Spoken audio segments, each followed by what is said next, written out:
बांसुरी की धुन। श्रीराम बनारस में गुलाब की पत्तियों को पीसकर गुलकंद बनाने का काम करता था।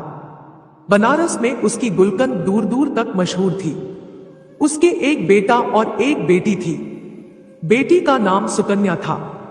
बेटी गुलकंद बनाने में अपने पिता का पूरा साथ देती थी और इस काम में अपने पिता की तरह माहिर थी। सुकन्या की स्कूल में पढ़ाई के साथ साथ नृत्य कला, गायन कला और वाद्य कला का अभ्यास कराया जाता था।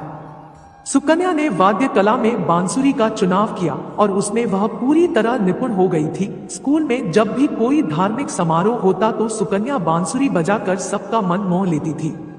हरिराम बनारस में तो गुलकंद का व्यापार करता ही था। वह हर शहर में जाकर गुलकंद बेचा करता था। इस काम में उसकी बेटी उसके साथ जाती थी, क्योंकि उसका बेटा अभी छोटा था और उसका ज्यादा रुझान पढ़ाई की तरफ था। लेकिन सुकन्या को अपने पिता का साथ देना बहुत अच्छा लगता था। ऐसे ही बाप बेटी हर शहर में जाकर गुलकंद बेचकर अच्छी कमाई कर लेते थे। एक बार वृंदावन में गुलकंद बेचने का उनको सौभाग्य प्राप्त हुआ। दोनों बाप बेटी वृंदावन में एक धर्मशाला में ठहरे।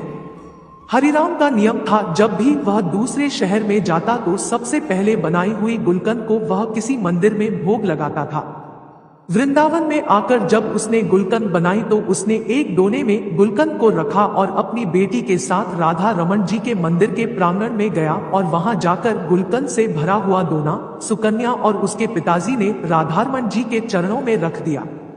मंदिर के पट अभी बंद थे, तभी सुकन्या, जो हर रोज अपनी बांसुरी का अभ्यास जरूर करती थी क्योंकि बांसुरी बजाए बगैर उसको चैन नहीं आता था, तो मंदिर के प्रांगण में बैठकर आज राधारमन जी को अपनी बांसुरी वादन सुनाने लगी। बांसुरी की धुन छेड़ते ही मंदिर के प्रांगण में ऐसा माहौल बन गया कि हर कोई उसके बांसुरी की धुन को सुनकर मंत्रमुग्ध हो गया। जब मंदिर के पट खोले तो गोसाई जी ने हरिराम और सुकन्या के लाए हुए गुलकंद के दोने को राधा रमन जी के आगे रख दिया। गोसाई जी, जो कि राधा रमन जी के हर भाव से परिचित थे, उन्होंने आज देखा कि राधा रमन जी के मुख पर आज बहुत प्रसन्नता का भाव है। उनके मुख की मुस्कान बहुत ज्यादा तीखी हो गई थी। उनके कटाक्ष नेत्र खुशी से और फैले हुए थे। गोसाई जी यह देखकर हैरान हो गए, आज राधा रमन जी इतने प्रसन्न क्यों हैं? तभी उनका ध्यान मंदिर के प्रांगण में बैठे सुकन्या पर पड़ा, जो कि बांसुरी बजाने में मग्न थी। गोसाई जी समझ गए कि राधा रमन जी बांसुरी की धुन सुनकर प्रसन्न हो रही हैं। सुकन्या बांसुरी बजाने में इतनी मग्न थी कि उसको पता ही नहीं चला कि कब मंदिर के पट खुल गए हैं।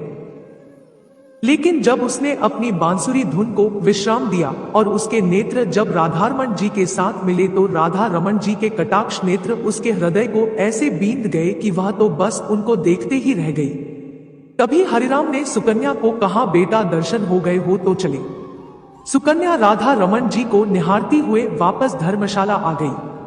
अब तो हर रोज सुकन्या और उसके पिता गुलकंद बनाकर मंदिर लेकर जाते और सुकन्या बांसुरी की धुन छेड़ती और राधा रमन जी और सभी लोग उसकी बांसुरी की मधुर धुन सुनकर मंत्रमुग्ध हो जाते। ऐसा कितनी दिन चलता रहा। हरिराम ने कहा कि बेटा, अब हमें आए हुए काफी दिन हो गए हैं, अब हमें अपने नगर वापस चलना चाहिए। लेकिन ना जाने राधा रमन जी की कैसी इच्छा थी कि जब भी वो जाने का प्रोग्राम बनाते तो हर बार उनका जाना ना होता, वह फिर वही रह जाते। ऐसा करते करते उनको वृंदावन में रहते 2 महीने हो गए। सुकन्या का तो यहाँ से जाने का मन ही नहीं कर रहा था, क्योंकि वह तो राधा रमना की दीवानी हो चुकी थी। और उधर राधा रमन जी, जो कि आज तक अपनी बांसुरी की धुन से सारे वृंदावन में रमण करते थे, अब तो सुकन्या की बांसुरी की धुन सुनकर मंत्रमुग्ध हो रहे थे। कई बार ऐसा होता था कि रमना रात को विश्राम के लिए भी देरी कर देते थे, क्योंकि उनको बांसुरी की धुन बहुत प्रिय लगती थी। जब इनको सुलाने के लिए मंदिर के पट बंद करने के लिए गोसाई जी जाते तो किसी न किसी बहाने राधा रमन जी मंदिर का पट बंद ही नहीं करने देते। ऐसा कई बार गोसाई जी ने देखा था। वो समझ चुके थे कि सुकन्या की बांसुरी की धुन राधा रमना को पसंद आ चुकी है। अब यहाँ से सुकन्या और हरिराम का जाने का समय आ गया। बड़े ही भारी मन से सुकन्या और हरिराम राधा रमन जी को छोड़कर अपने नगर बनारस चल पड़े। जब सुकन्या राधा रमन जी के मंदिर से निकली, उसके कदम आगे बढ़ नहीं रहे थे। उसको ऐसे लग रहा था कि उसके पांव में किसी ने बहुत भारी वजन के पत्थर रख दिए हो और वजन के कारण उससे चला नहीं जाया जा रहा था। अब सुकन्या अपने घर बनारस आ चुकी थी, लेकिन उसका मन तो उस मोहनी सूरत वाले वृंदावन के कटाक्ष नेत्रों वाले गहरी मुस्कान वाले राधा रमना ने हर लिया था। अब तो सुकन्या का अपने घर बिल्कुल मन नहीं लगता था। उसका मन करता कि वह भागकर मंदिर के प्रांगण में चली जाए। ऐसे ही कितने दिन चलता रहा। एक दिन सुकन्या अपने माताजी के साथ रसोई घर में खड़ी थी, तभी अचानक से उसको जोरदार चक्कर आया और वह बेहोश होकर गिर गई। जब डॉक्टर के पास उसको ले जाया गया, डॉक्टर को इसकी बीमारी समझ ना आई, लेकिन जब उसके पिताजी उसको बड़े अस्पताल में लेकर गए तो डॉक्टरों ने जब उसकी जांच की तो पता चला कि उसके हृदय में छेद है। घर के सब लोग सदमे में आ गए। यह हमारी बेटी के साथ क्या हो गया? डॉक्टर ने बोला कि अब आपकी बेटी ठीक नहीं हो सकती, यह कुछ दिनों की मेहमान है। लेकिन इसके बारे में सुकन्या को नहीं बताया गया। सब लोग उसको ऐसे दिखाते कि तुमको कोई मामूली सी बीमारी है और तुम्हें कुछ भी नहीं हुआ है। लेकिन सुकन्या को थोड़ा सा संदेह हो गया था, उसको कुछ ना कुछ बड़ी बीमारी हो गई है। तभी एक दिन सब लोग बाहर गए हुए थे और उसने अलमारी में से डॉक्टर की दी गई रिपोर्ट देखी तो उसने देखा उसके हृदय में छेद है। लेकिन तभी उसको वहां उसके हृदय में एक आकृति दिखाई दी।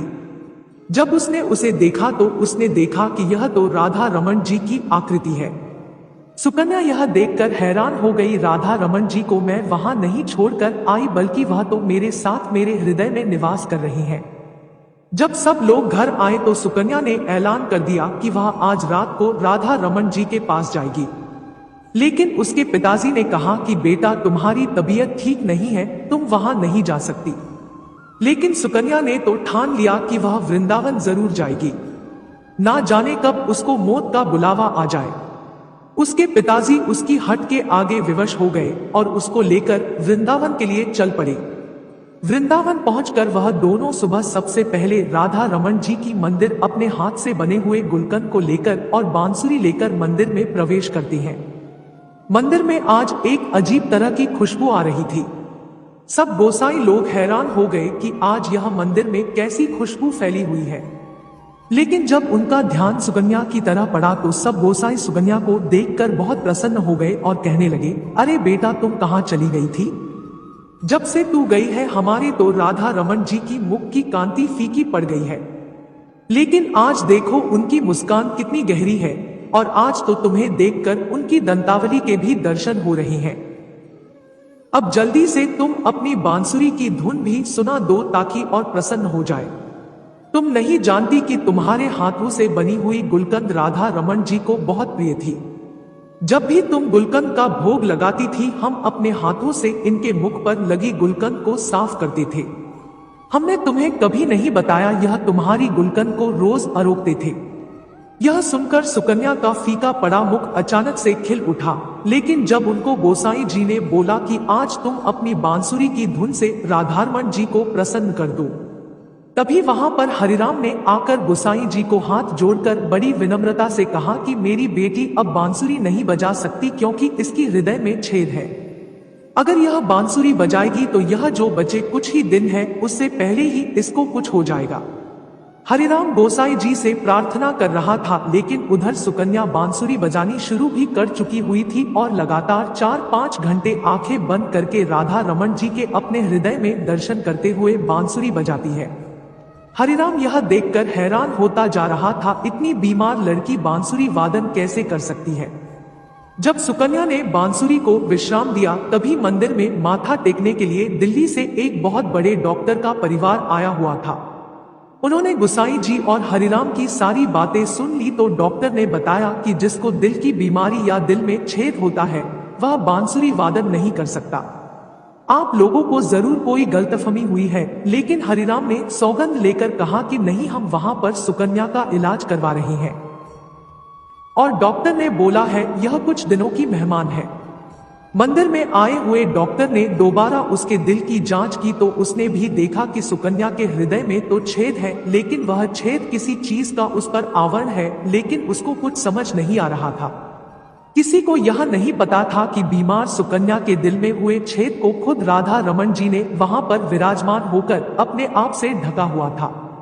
सुकन्या अपनी बीमारी से बिल्कुल बेपरवाह थी, क्योंकि उसके दिल के डॉक्टर राधा रमन जी उसके दिल का इलाज करने के लिए खुद उसके हृदय में वास कर रहे थे।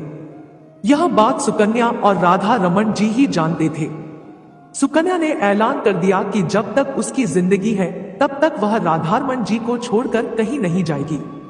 उसके पिता ने उसको समझाने की बहुत कोशिश की, लेकिन वह अपनी बात पर अड़ी रही।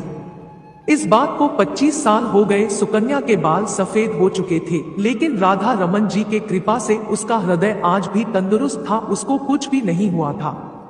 जिस पर राधा रमन जी की कृपा हो जाए उसको कोई बीमारी छू भी कैसे सकती है। जय